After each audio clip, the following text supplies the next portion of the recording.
வேற என்ன நம்ம என்ன செய்ய முடியும் என்று சொல்லி பக்தர் அருமையா பாடுறாங்க.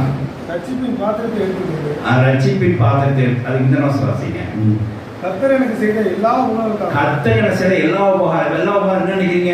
எகிப்திலிருந்து அழைத்து வந்தது, பாவத்திலிருந்து நம்ம விடுதலை ஆக்குறது, அடிமைக்கிலிருந்து நம்ம நீக்கி போட்டது, கட்டிலிருந்து நம்ம விலக்கி விட்டது.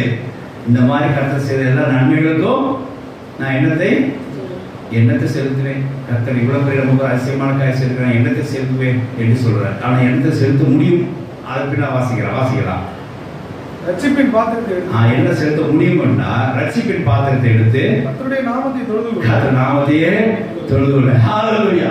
அப்ப ரட்சிக்கப்பட்ட ஜனம் தேவனை தொழுது கொள்வது தேவனுக்கு என்னவா இருக்கிறது?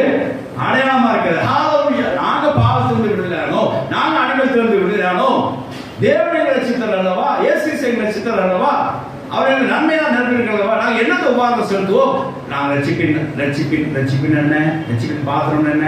அவரால் கழுவப்பட்டு சுத்தமாக்கப்பட்ட ரட்சிப்பின் பாத்திரத்தை எடுத்து தேவனை தொழுது கொள்ளும்படியாக நாம் கடந்து வந்திருக்கிறோம். தேவனுக்கு அது நன்றி செலுத்தும்படியாக கடந்து வந்திருக்கிறோம். கடந்து கொண்டு திரும்ப சோத்திரமுண்டாக இந்த தொழுதல், இந்த நன்றி செலுத்துதல், இந்த ஆராதனை நாம் எல்லாரும் மத்தியிலும் தேவனுக்கு அடையாளமாக கொண்டு வருகிறது. கர்த்தருக்கு சோத்திரம் உண்டாதாக. தேவனுக்கு